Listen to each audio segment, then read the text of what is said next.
का ध्यान इधर होना चाहिए, ठीक है। ऑप्टिक्स यानी प्रकाश की। बेटा प्रकाश की में हमने कल आपको बता दिया था कि प्रकाश की कितने भागों में डिवाइड की गई है। प्रकाश की के दो भाग होते हैं, एक होता है किरण प्रकाश की और एक बेटा तरंग प्रकाश की, ठीक है। तरंग प्रकाश की का अध्ययन तरंग के रूप में और किरण प्रकाश की का अध्ययन किरण के रूप में।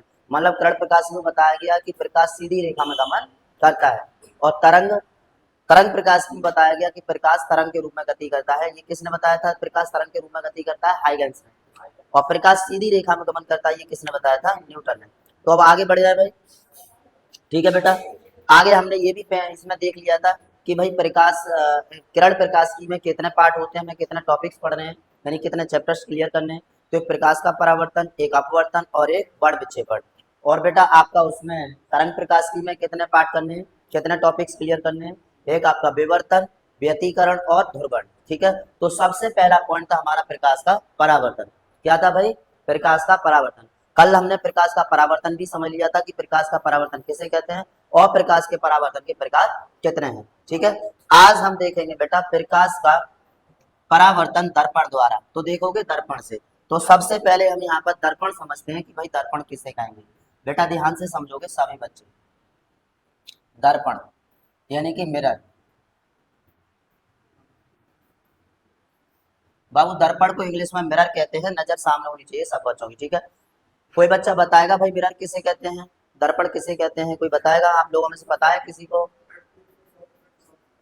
शाबाश। यानी सीधा सीधा सा इसका डेफिनेशन है। तो यहाँ पर मैं एक लाइन की डेफिनेशन लिख रहा हूँ, ध्यान से समझोगे। वह युक्ति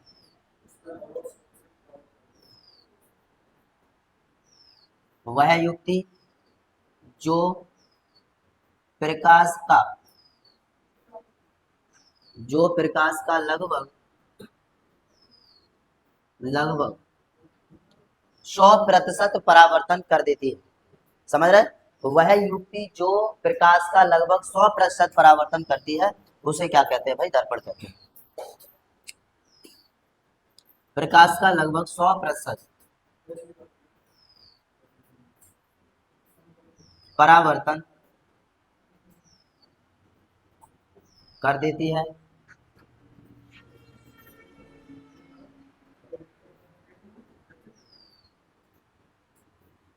उसे दर्पण कहते हैं।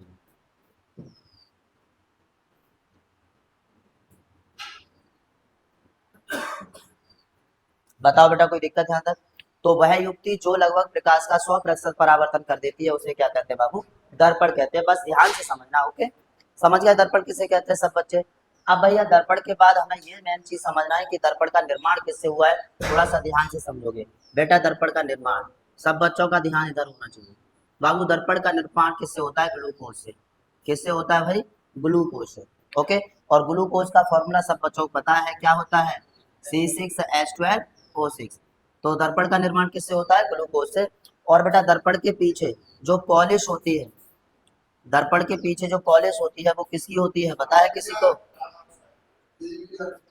AgBr की, सिल्वर ग्रोमाइड की। किसकी होती है भाई? सिल्वर ग्रोमाइड।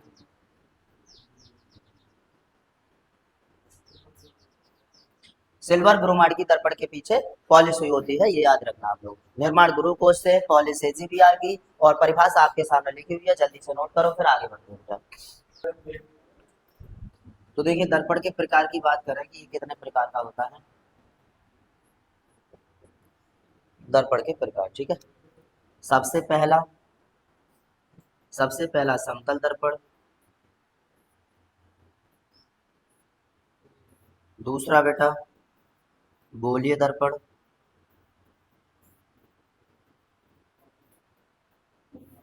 और तीसरा बेटा परवलयाकार दर्पण।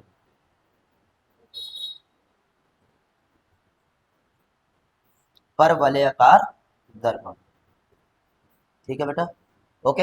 ये तीन टाइप के दर्पण होते हैं, ध्यान से सुनना। एक आपका समतल दर्पण, एक गोलीय दर्पण और एक परवलयाकार दर्पण। बेटा जो उत्तल और अवतल होते हैं वो गोलीय दर्पण के पार्ट होते हैं, ये बात याद रखना। तो ये दो गोलीय दर्पण के दो पार्ट होते हैं, एक उत्तल दर्पण और एक अवतल दर्पण।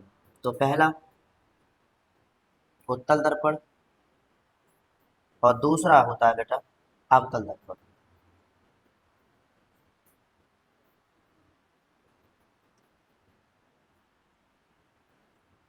चलो बाबूजी, इतना नोट कर लो भाई सब। दर्पण किसे कहते हैं? अभी हमने बेटा दर्पण के प्रकार देखे। दर्पण तीन प्रकार का होता है, समतल, गोलीय और परवलय। गोलीय दर्पण के दो भाग होते हैं, उत्तल और अवतल। अब यहाँ पर हम सबसे पहला पार्ट पढ़ेंगे बेटा समतल दर्पण यानी कि plane mirror. Okay, plane mirror. तो आप ध्यान से समझोगे भाई प्लेन मिरर किसे कहते हैं। देखिए एकदम सिंपल सी बात है इसकी बेटा, वह दर्पण, ध्यान से सुनना, मैं यहाँ चित्र बना रहा हूँ और भाई आपको समझाऊंगा। वह दर्पण जिसका तल कैसा होता है बाबू? समतल होता है। समझ गए? समझ गए सब बच्चे भाई? वह दर्पण जिसका तल समतल होता है उसे समतल दर्पण कहते हैं। Any problem? सही है। ये बेटा ये जो दर्पण है इसके ये दो सिरे होते हैं, एक M1 और एक M2। चलिए तो समतल दर्पण की परिभाषा लिख लेंगे और इसमें एक छोटा सा चित्र बना लेंगे। चलो भाई जल्दी करो बेटा। नेक्स्ट हेडिंग है आपकी समतल दर्पण से परावर्तन। तो ध्यान से समझेंगे भाई समतल दर्पण से परावर्तन कैसे होता है, इस हम परावर्तन को अच्छे समझें। तो नजर सामने देखो बेटा, यहाँ पर सपोज ये कोई आधार है, ये सपोज कर लेते हैं बेटा क्या है, कोई आधार है। कोई आधार मतलब कोई ऐसा ऐसा है, ऐसा बेस है जिस पर हमारा समतल दर्पण रखा हुआ है, टिका हुआ है एकदम अच्छे से, ठीक है। ऐसा कोई यहाँ पर आधार है। अब भाई इस आधार पर सपोज ये समतल दर्पण है जिसको हमने यहाँ पर सेफ्टी से रख दिया है, सेफ्टी से यहाँ पर क्या है रख दिया है, और जिससे हम देखेंगे परावर्तन की घटना। और इसके पीछे पॉलिश हुई रखी है, ध्यान से समझेंगे।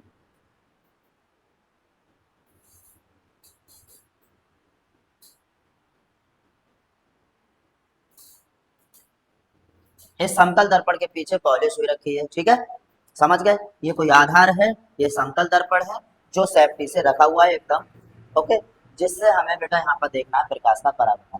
अब ध्यान से समझना कि इसके सामने बेटा आपने देखा होगा सैलून में मतलब नाई की दुकान होती है, उसमें शीशे लगे होते हैं काफी, तो वो दीवार पे चिपके होते हैं एकदम सेफ्टी से, अच्छे से चिपके होते हैं। तो जब हम उनमें अपना चेहरा देखते हैं तो भाई हमारा उनमें चेहरा बिल्कुल साफ साफ दिखाई देता है। और एक और बात आपने फील की होगी कि जितना जितना हम पीछे हटते जाते हैं, जितना हम शीशे से पीछे हटते जाते हैं, उतना ही हमें लगता है कि शीशे के पीछे हम हटते जा रहे हैं। ऐसा हमें लगता है, देखा होगा आपने भी। भाई सपोज करो ये हमारा दर्पण है, ये दीवार से लगा हुआ है पूरा, और हम इसमें अपना चेहरा देख रहे हैं। अब जितना नजदीक आ रहे हैं तो हमें लग रहा है कि हमारा शीशे में भी हमारा फेस नजदीक आ रहा है, समझ रहे हैं? मतलब हम शीशे के जितने नजदीक आ रहे हैं उतना हमें लगता है कि शीशे में भी हम उतना नजदीक आते हैं, लेकिन हम जैसे जैसे शीशे से पीछे हटते हैं वैसे लगता है कि हम उतना ही शीशे में भी पीछे हट रहे हैं। उतना ही हम क्या कर रहे हैं भाई, शीशे में पीछे हट रहे हैं, ऐसा हमें फील होता है। आपने देखा है, सबने देखा होगा, सही है। तो यहाँ पर देखिए ध्यान से, तो इससे एक बात समझ में आती है, सर समतल दर्पण द्वारा बना प्रतिबिंब किसी भी वस्तु का समतल दर्पण द्वारा बना प्रतिबिंब उतनी ही दूर बनेगा जितनी दूर वो दर्पण से वस्तु होगी। समझ रहे हैं सब बच्चे? जितनी दूर दर्पण से वस्तु होती है उतनी ही पीछे दर्पण की क्या बनता है, प्रतिबिंब बनता है। सपोज ध्यान से सुनो, सपोज बेटा यहाँ पर एक वस्तु रखी है, ये सपोज कोई वस्तु है, और इसकी वस्तु की दूरी हम मान लेते हैं क्या है बेटा, डी है। कहां से? दर्पण से। भाई दर्पण से डी दूरी पर कोई वस्तु रखी है।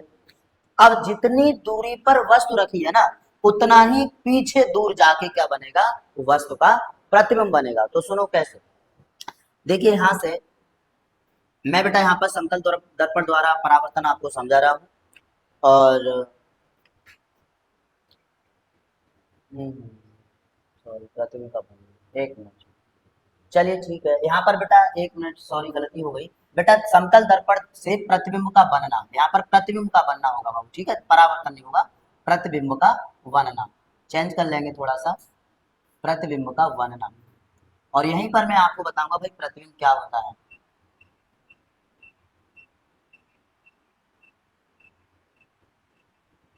प्रतिबिंब का बनना, तो यहाँ पर ये होगा समतल दर्पण से प्रतिबिंब का बनना।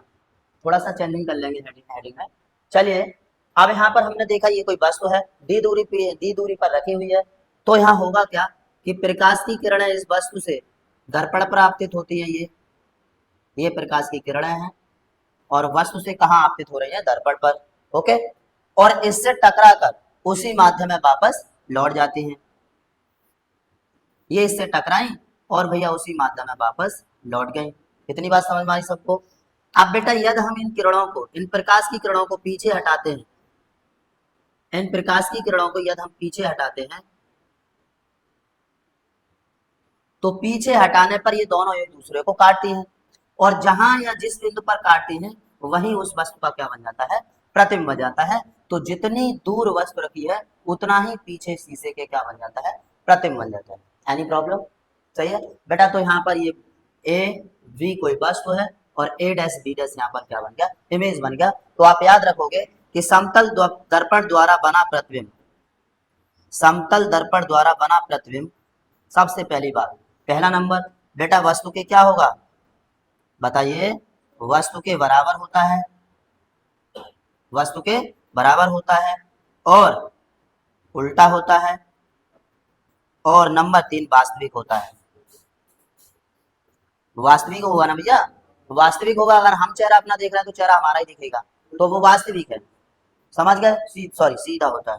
एक मिनट गलती हुई, सॉरी। यहाँ पर क्या है, हाँ आभास, ये बेटा प्रतीत हो रहा है ना, तो आभासी होगा, आभासी होगा और बेटा सीधा होगा। ठीक है, ये बात है। एक बार वीडियो क्लोज करो थोड़ा सा।